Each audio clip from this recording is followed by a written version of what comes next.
A local man is on the run, and police say he should be considered armed and dangerous. Good evening, and thank you for choosing NBC 5 News at 6. I'm Shellye Leggett. Police are investigating a homicide in rural Jacksonville tonight. They say the suspect, a man with a previous criminal record, is now on the run. NBC 5's Ethan McReynolds is live with the latest on the case. That's your top story tonight at 6. And we want to get back to this breaking news. Crews are still on scene of a large fire in Medford. Medford Fire saying it is working a 3-alarm fuel fire at Boyd in South Central. We do have crews on scene right now, and this is a live look at the scene. Barnett and 13th Street are closed down, and the building is fully engulfed, and we are hearing from crews on scene that the fire has spread to a nearby railroad track. There is still heavy smoke and flames visible in that area. You can see it right there on your screen. Authorities say to avoid this area as crews work to get this fire under control. Stay with NBC 5 for the latest information on this fire. Medford police are leading the investigation into what started a large fire near downtown Medford late last night. Good evening, and thank you for choosing NBC 5 News at 6. I'm Shellye Leggett. You saw the breaking news here on NBC 5 News at 11 last night. The fire happening in an industrial area just south of downtown could be seen for miles. Last week, we told you about an alleged wolf attack in Gold Hill. After an investigation, the Oregon Department of Fish and Wildlife says it was not a wolf. ODFW says lab testing revealed domestic dog DNA was found on the victim's shirt and mushroom bucket. The victim posted on social media detailing the animal attack, claiming it was a wolf that attacked him while mushroom hunting in Gold Hill. ODFW says no DNA from a wolf was detected. The Josephine County Republican Party hosted a debate for county commissioner and sheriff candidates last night. Organizers say the main purpose of the debate was to inform voters about the candidates and what they plan to do for the county if elected. Jackson County law enforcement sharing the results from a pedestrian safety operation last week in Medford. Well, now we want to switch gears and get a check of your forecast with Chief Meteorologist Matt Jordan. So on the way over here, I had to crank my air conditioning all the way up. It was so hot. Yeah, extremely hot. Cleanup efforts are underway after winds sweep through the valley yesterday. NBC 5's Ethan McReynolds has the latest on the impact of the storm. Mount Ashland is now open after a delayed start this morning. Crews had to work through 8 inches of new snow that fell overnight. This Thanksgiving, many are dealing with food insecurity in southern Oregon. The demand for food banks in Jackson County has surged. Fox 26's Jenna King spoke with some organizations about what they're seeing this holiday season. Someone has been arrested after a well-known church burned down in Portland. More than 80 firefighters responded to the fire at the Portland Korean Church Tuesday evening. The suspect in a weekend shooting in Rouge faced a judge for the first time today. 74-year-old Cassie Riker is charged with attempted murder in the second degree and other charges. The Oregon Ducks came out on top in tonight's Holiday Bowl. Oregon trailed for most of the game against the North Carolina Tar Heels, thanks to a great performance from North Carolina quarterback Drake May. But late in the fourth quarter, Bo Nix led the Ducks down the field and capped it off with a game-winning touchdown pass to South Medford graduate Chase Cota. Final score, Ducks 28, Tar Heels 27.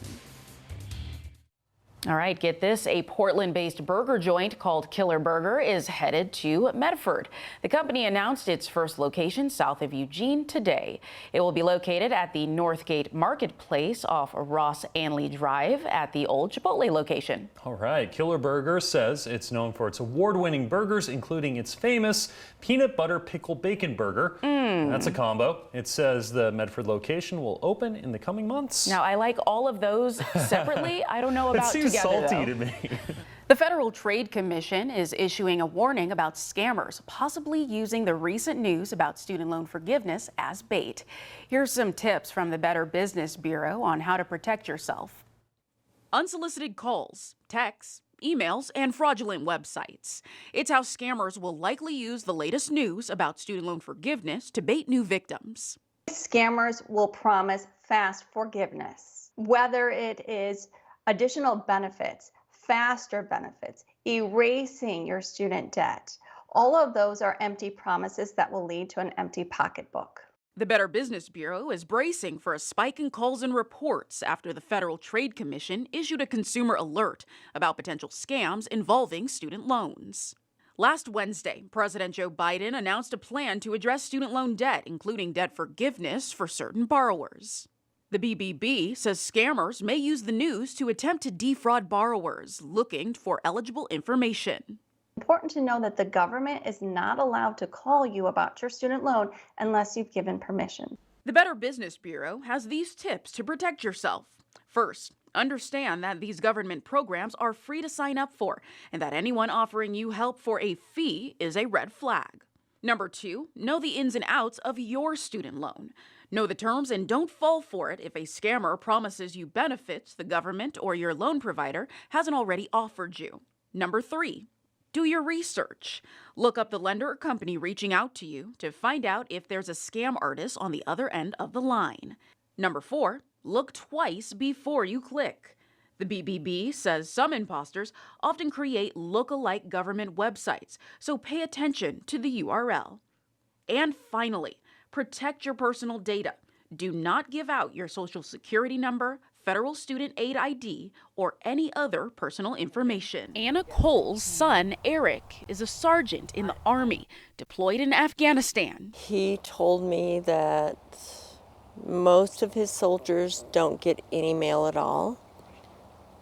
They might get some, but not a lot. Cole got a group of women together from her church to change that. They packed snacks and goodies in 39 homemade pillowcases and shipped them in 11 boxes, costing nearly $700. You got a tuna pack.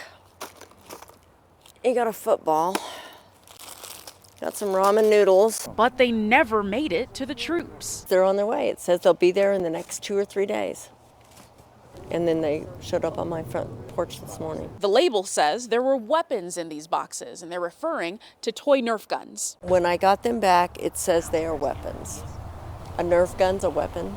Seriously? The Postal Service says every country has different policies for what you can and cannot send, and the toy guns raised a red flag. Cole says she plans on removing the toys and resending the boxes. This is about them. It's not about us. It's not about anything stupid. It's just something simple for them.